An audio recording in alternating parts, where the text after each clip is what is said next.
Warning, the following presentation contains cold, hard truths that might change the way you think. Viewer discretion won't do you any good now. Streets of Rogue. Usually when something has a title that is a play on another title, it's unlikely you'll find an original concept of any real quality. But this game, this little pixel graphic action sandbox rogue RPG that's only 259 megabytes, is one unshitty game. Oh my god, this game is fun. The idea is pretty simple. You complete missions to open up elevators that advance you to higher stages. But the things that you will do to achieve that goal, we'll start with the most important thing. You can kill anyone, all right? You can break into all sorts of buildings, people's houses, bars, restaurants, prisons. You can do it in true stealth fashion or just go in guns blazing. You can hack computers, unlock safes, free locked up prisoners and recruit them to fight as your allies. Break into labs and free the gorillas. Play as a gorilla. You can loot garbage cans, steal people's belongings, collect and sell a truly vast array of unique and useful items and power-ups. You can bribe cops, level up, unlock permanent perks and traits, unlock tons of different classes that all come with their own unique items and abilities. I mean, come the fuck on. I will admit that lately I've been slightly soured to the rogue genre. I've grown way too accustomed to leveling up characters continuously for a long period of time, you know, sort of as a substitute for an actual real-life relationship. The whole rogue thing, you know, dying and starting over every 5 minutes, actually, that sounds a lot more like my relationships. Streets of Rogue starts you off at level 1 in stage 1. There are a lot of different ways to play this game, but the most important thing is that you're completing the missions that are required to advance, and also that you're picking up as much money and as many items as possible. There are so many great items in this game. Firearms, melee weapons, healing items, buff items, and just weird shit in general. Some of my favorite items include the giant pill. This is obviously useful. The ammo stealer, where you can hack into a nearby enemy's weapon and steal their ammo without them knowing. And the shrink ray. Come on. You can shrink people down to the size of a bug and just step on them to kill them.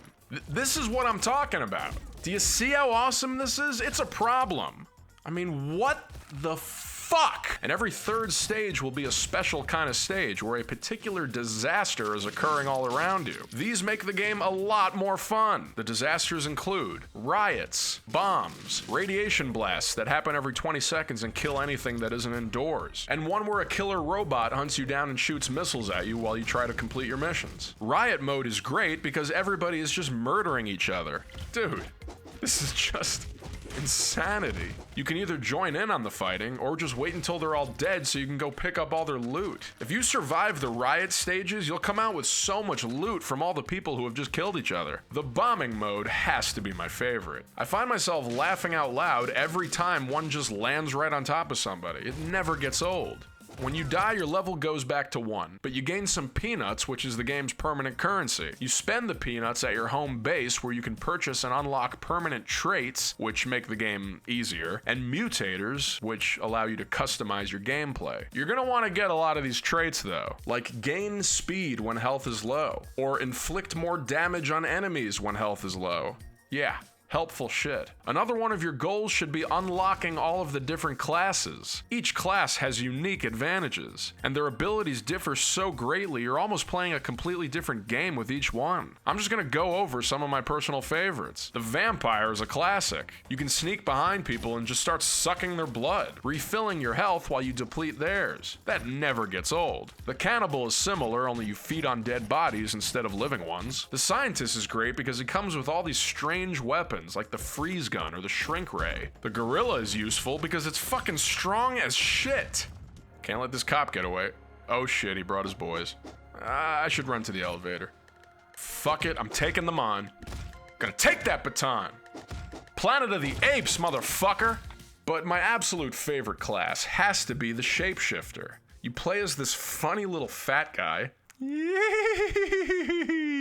And if you sneak behind people, you can then enter their bodies, giving you full control over them. You literally get to become another motherfucker. And since you can do this to anyone you come across, the implications are vast. You can change into someone else's body to trick the people who are pursuing you. Or, for example, if the shopkeeper holds the combination to the safe that you want to steal from, you can step into that shopkeeper's body and now you know his locker safe combination. And then you just easily open the safe or the locked door. It is worth it to shapeshift. As I was making this video, I realized that they just added a create your own character feature. May God help us all. I mean, really. Now, the mutators are fun for anyone that wants to customize the overall experience. The disaster every level mutator is by far my personal favorite. I can't wait until they release the create your own mutator so I can just have bombs in every single level. How could you not want that? I don't know what this says about me. The fact that I really get a lot of enjoyment out of seeing innocent pixel graphic people being relentlessly bombed, but hey, this is why therapy exists. I think you'd have to be mentally ill if you don't want to watch this. Now, I bet you thought I was going to make it all the way through this review without saying anything negative about this game.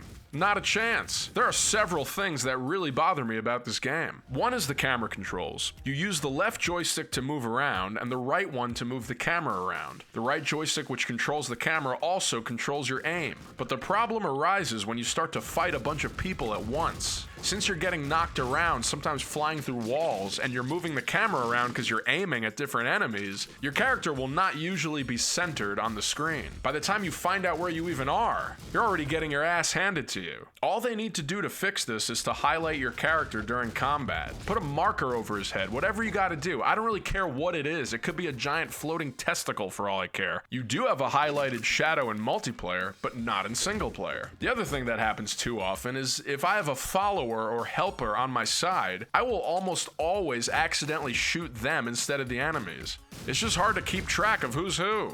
All you pixel people look alike. But this is all easily fixable. Giant testicle over their head. Done. The other problem I have with the multiplayer, and this is more the player's fault than the developers, is that sometimes I get teamed up with a bunch of idiots. Get to the elevator already! What are you doing? I'm waiting for you. You inconsiderate fucking motherfucker. The cool thing about the multiplayer mode is that when you die, you float around as a ghost and you can approach other players so they can revive you. The problem is, in order to revive someone, you have to sacrifice 50% of your health. These guys aren't that important to me. It should be more like 25%. I mean, be reasonable. And this isn't even the type of game where you really need the help of other people that badly. Sometimes they can just complicate things, like when they attack too soon and blow my cover. Although not a perfect or finished game, Streets of Rogue does so many things right that it is without a doubt worth playing. You know what? Fuck it. It is perfect. Why would I say this isn't perfect? That makes no sense. This is the opposite of bad. I recently reached the end of the game in its current state, and that did not stop me from playing it over and over again, especially because I needed footage to make this video, and the game simply has a shitload of replay value. And if you read the development updates, it's pretty clear this game is, at least for the most part, being worked on by just one guy. This guy, to be exact, Matt Dabrowski, someone who looks like he could be found at a Weezer concert or in a record store that sells a lot of vinyl. But the truth is, this guy is an absolute genius in video game development, and I hope to God that he continues making games. Now that I've got his out of my mouth, if this looks like your type of game, I guarantee a lack of regret post doing so. If not, then you're an idiot. And now, it's shapeshifting time. Yay!